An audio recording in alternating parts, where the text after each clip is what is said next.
오늘은 여호수아 22장 10절부터 34절 말씀을 가지고 같이 은혜를 나누고자 합니다. 여호수아서의 내용을 이제 새벽기도에 나오시는 분들은 대부분 다 이해를 하겠지만, 이스라엘 백성들이 이제 광야 40년 생활을 마감을 하고 가나안 땅에 들어가지요. 그래서 하나하나 이제 가나안 땅을 정복해 나가기 시작을 합니다. 중부를 점령하고 또 남부를 점령하고 북부를 점령을 하지요. 그리고 나서 땅을 분배합니다. 그리고 이제 여러 가지 후속 조치를 다 취한 다음에 요단강 동쪽에 있는 지파, 두 지파 반은 자기들은 요단강 건너서 들어가지 않겠다. 자기들은 이 동편 땅에 남아있겠다. 그러거든요. 전쟁이 다 끝난 다음에 그 두 지파 반이 돌아옵니다. 그 두 지파 반이 뭐죠? 르우벤 지파, 제일 큰 형님입니다. 르우벤 지파. 그 다음에 갓 지파, 그 다음에 므낫세, 요셉의 큰아들이죠. 요셉 지파는 워낙 지파가 커가지고 둘로 나눕니다. 므낫세와 에브라임으로. 그런데 이 므낫세 장자죠. 므낫세 지파의 반절이 남아있겠다고 해서 이 두 지파가 이제 전쟁 끝나고 돌아갑니다. 돌아가면서 제단을 하나 쌓습니다. 제단을. 여기 10절 말씀 보면 한번 다시 읽어볼까요? 10절 다시 읽어보죠. 시작. 르우벤 자손과 므낫세 반 지파가 가나안 땅 요단 언덕가에 이르자 거기서 요단가에 제단을 쌓았는데 보기에 큰 제단이었더라.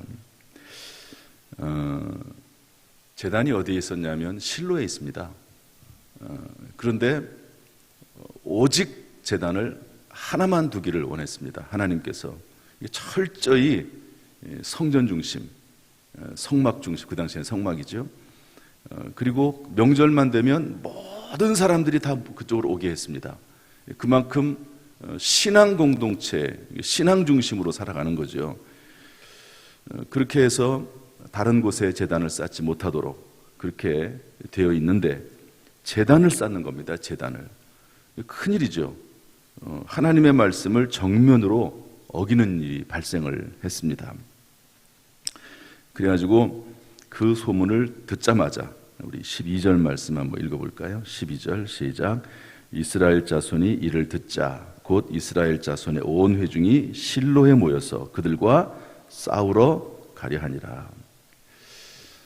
그래서 지금까지는 가나안 사람들하고 싸웠는데 이제는 자기네 나라 사람들끼리 싸우게 됐네요. 그래서 이제 싸우게 되는데 사람을 하나 보냅니다.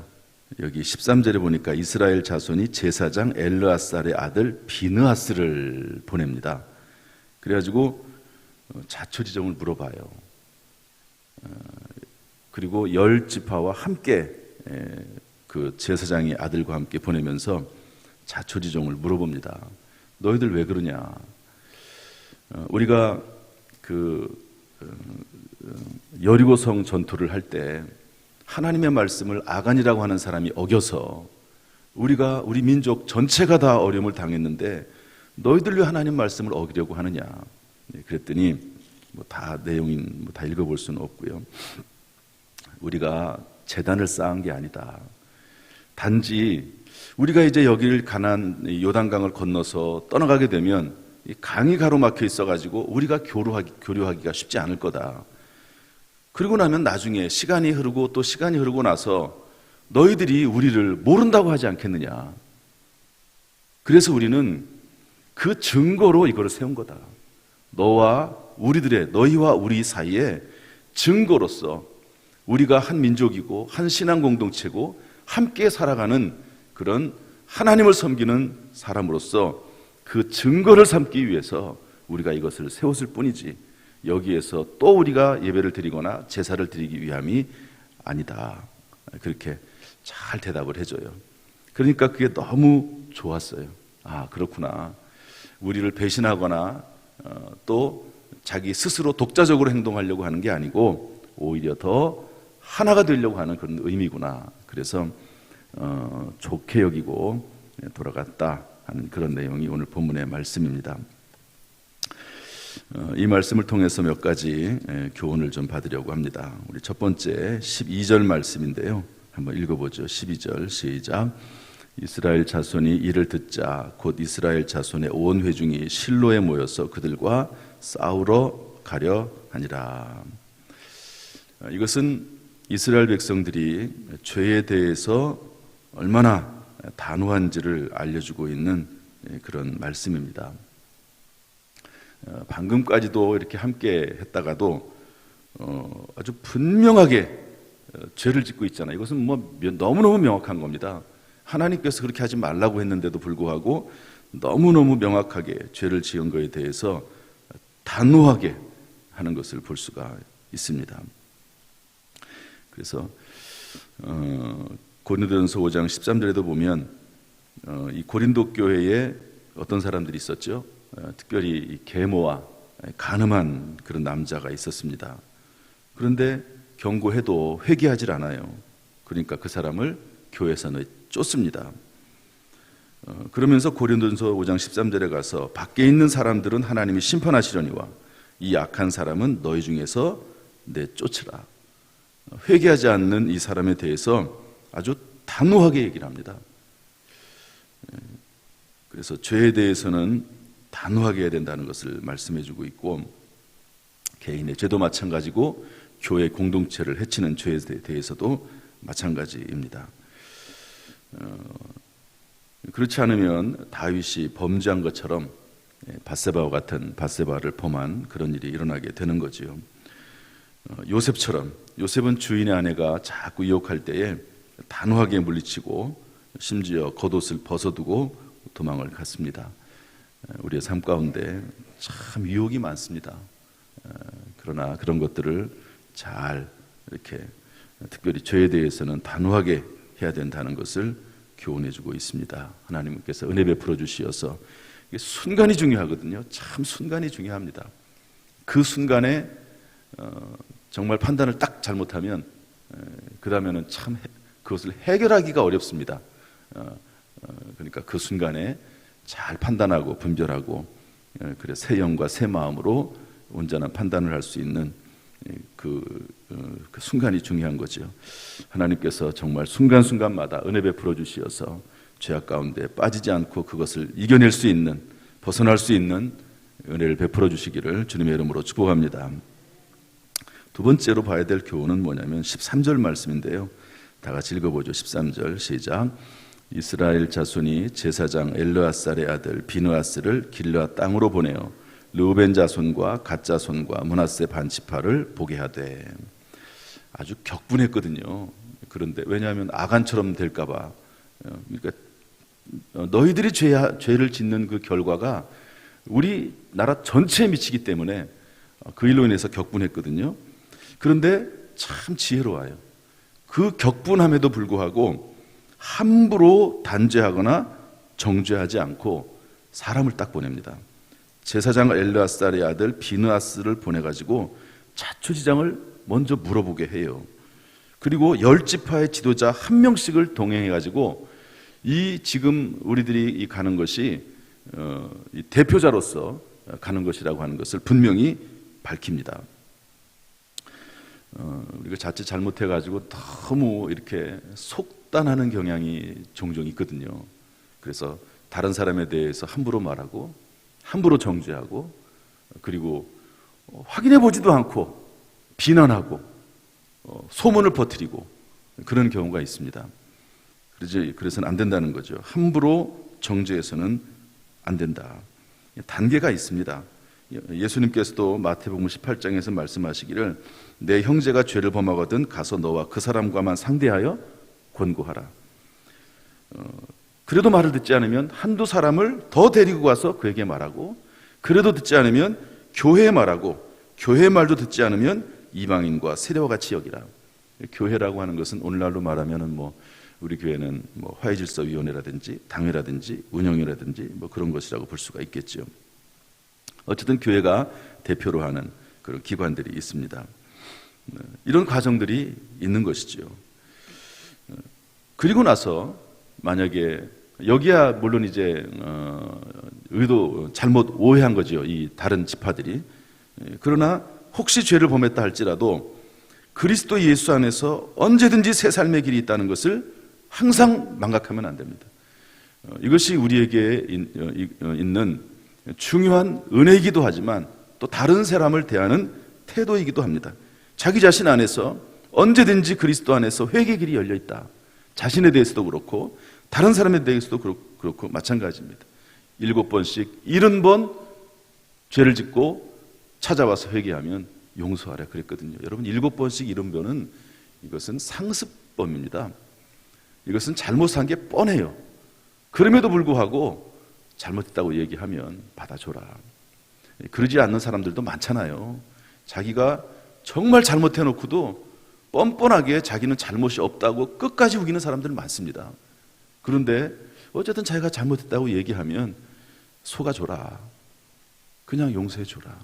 그런 의미로도 볼 수가 있습니다.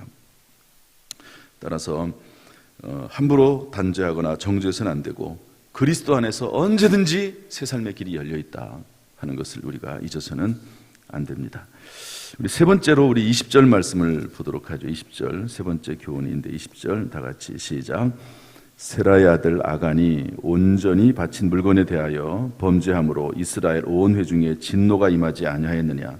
그의 죄악으로 멸망한 자가 그 사람만이 아니었느니라 하니라.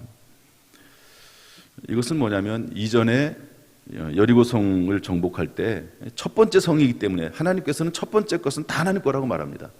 첫 번째 소산물, 첫 번째 아들 장자 다 하나님 거라고 말씀하고 있거든요. 그래서 그런 것들은 다 속전을 내야 되게 되어 있습니다. 그래가지고 레위인들은 하나님 앞에 전체 지파를 대신해서 레위인들을 하나님 것으로 바친 거거든요. 그래서 그 레위인들은 전적으로 하나님의 일, 성전 업무만 하도록 해놨고, 그리고 그들이 그 성전 업무를 감당하도록 11조를 내서 그들을 돕도록 한 겁니다. 그래서 이 여리고성은 첫 번째 성이기 때문에 하나님 앞에 온전히 바쳐서 절대로 거기에서 어떤 탈취물을 갖지 말아라. 어떤 것도 가지지 말고 다 불태워 없애버리든지 그리고 하나님의 성전에 바치든지 그렇게 하라고 했는데 아간이 그것을 어겼습니다. 이것을 기억해내는 거죠. 과거의 아간의 범죄로 말미암아 우리 나라 사람 전체가 당했던 그런 일들을 기억하라는 겁니다. 따라서 이 말씀은 과거의 죄를 되풀이하지 않도록 힘써야 된다는 거죠. 베드로후서 2장 22절은 이렇게 말씀하고 있습니다. 참된 속담에 이르기를 개가 그 토하였던 것에 돌아가고 돼지가 씻었다가 더러운 구덩이에 도로 누웠다 하는 말이 그들에게 응하였도다. 개나 돼지를 비유하고 있습니다. 과거의 죄를 계속 되풀이하는 것에 대해서 개나 돼지하고 다른 게 뭐가 있냐. 토하했던 것을 다시 먹고 씻었다가도 또다시 들어가고 이게 도대체 무슨 짓이냐. 그러지 말아라 하는 거죠. 현장에서 가늠하다가 잡혀온 여인이 있는데 예수님께서 정죄하지 않습니다. 참 하나님의 은혜가 정말 감사할 뿐이죠. 그런데 예수님께서 그 여인에게 뭐라고 말씀하시죠? 다시는 죄를 범하지 말라 말씀하고 있습니다. 여러분 늘 우리는요, 그래서 매일매일 하나님 앞에 우리의 죄를 회개해야 됩니다. 아무튼 매일매일 여러분 밤이 되면은요 꼭 회개하고 하나님 앞에 하나님 제가 하나님 말씀대로 살려고 했는데 그렇게 살지 못했습니다. 용서해 주세요. 하나님 앞에 매일매일 회개해야 됩니다. 그리고 하나님 내일은 이런 죄를 다시 반복해서 범하지 않도록 새 영을 부어주시고 새 마음을 부어주시고 새 살이 돋아나게 하셔서 내 의지로 하나님 주신 의지로 이겨낼 수 있게 해달라고 그렇게 간절히 기도해야 되는 것입니다. 너무 죄를 지면 질수록 손해는 자기 자신에게 있어요. 뭐 자책을 하든 안 하든 자신에게 있으니까 하나님 앞에 죄를 되풀이지 않도록 하나님 앞에 늘 간구하고 또 예수의 보혈로 정결케 되는 그런 은혜가 있기를 주님의 이름으로 축복합니다. 늘 예수님께 돌아오고 예수님 앞에 새롭다 하심을 얻어서 이번 한 주간도 승리하시기를 주님의 이름으로 축원합니다. 마지막 한 가지만 더 보겠습니다. 28절, 29절 말씀인데 다 같이 읽어보죠. 28절, 29절 시작.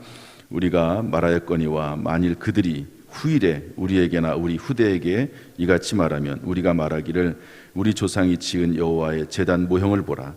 이는 번제를 위한 것도 아니요 다른 제사를 위한 것도 아니라 오직 우리와 너희 사이에 증거만 되게 할 뿐이라. 우리가 번제나 소제나 다른 제사를 위하여 우리 하나님 여호와의 성막 앞에 있는 제단 외에 제단을 쌓음으로 여호와를 거역하고 오늘 여호와를 따르는 데에서 돌아서려는 것은 결단코 아니라 하니라. 증거를 삼는 거죠. 저는 이것을 통해서 이스라엘 백성들이 서로 이렇게 요단강을 사이에 두고 갈라서 있지만 거리상으로 떨어져 있지만 그럼에도 불구하고 영적 관계의 끈을 유지했다 하는 것으로 이 말씀을 해석을 합니다. 여러분 코로나19로 인해서 영적 관계의 끈마저 단절되어 있는 그런 경우도 있는 것 같아요. 정말 그렇습니다. 아예 문을 닫아버렸어요. 정말로. 그런 분들이 이건 우리 교회뿐만 아니라 지금 모든 교회들에게 나타나는 그런 현상 중에 하나입니다. 그야말로 믿음에도 빈익빈 부익부가 있어서 어려울 때에 믿음이 더 견고해지는 분들이 있습니다. 어려울 때에. 그런데 어려울 때에 없는 믿음마저도 완전히 사라져버리는 그런 경우도 또 발생을 하더라고요. 무언가 믿음의 끈을 유지해야 됩니다. 스스로 물론 하는 것이 가장 좋겠지만 그러나 그 영적 관계의 끈을 유지해 나갈 수 있도록 어쩔 수 없죠. 깨어있는 분들이, 살아있는 사람들이 하나님과의 관계의 끈을 계속 유지하고 있는 분들이 그것을 유지할 수 있도록 도와주는 수밖에 없습니다. 그래서 우리 성도님들이 여기서 기도할 때 하나님 영적 관계의 끈이 거의 끊어져가는 사람들, 그런 사람들 하나님 불쌍히 여겨달라고, 그들이 다시 주의 전에 나오게 해달라고, 그리고 어떤 방법이 됐든지 간에 영적 관계의 끈을 계속해서 유지하고 교회와의 관계의 끈을 계속해서 유지해갈 수 있게 해달라고 여러분 기도하시고요. 주변에 있는 분들 혹시 그런 분들이 있으면 권면해서 하나님을 다시 기억나게 할 수 있도록, 주께로 돌아올 수 있도록 우리가 도와야 될 줄로 믿습니다. 하나님께서 우리의 기도를 사용하시고 은혜 베풀어 주시기를 주님의 이름으로 축복합니다. 참으로 정말로요, 제가 목회를 하면 할수록 새 영과 새 마음을 부어달라고 하는 이 말씀, 새 살이 돋아나게 해달라고 하는 이 말씀이 너무너무 중요한 것을 깨닫습니다. 어거스틴의 어머니가 26년 동안 아들을 위해서 기도했잖아요. 그리고 나서 어느 날 어느 순간에 새 마음을, 새 영을 하나님이 부어주셔서 그가 돌아와서 회개하게 되고, 그리고 1,000년에 한 명 날 만한 위대한 그런 신학자요 목회자가 되고, 그리고 그를 통해서 지금까지도 신학자들의 대부분이 그가 쓴 글들 중에서 어떤 부분을 취해가지고 신학을 발전시켜 나가는 그런 놀라운 일이 있습니다.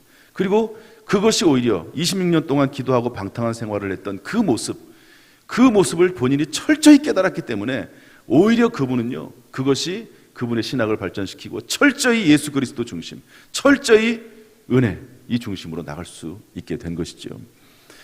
우리 기도를 통해서 그런 일이 일어날 수가 있습니다. 자녀를 위해서 기도하고 교회 교인들 신앙이 떨어진 성도들을 위해서 기도할 때 이런 은혜가 반드시 일어나게 될 줄로 믿습니다.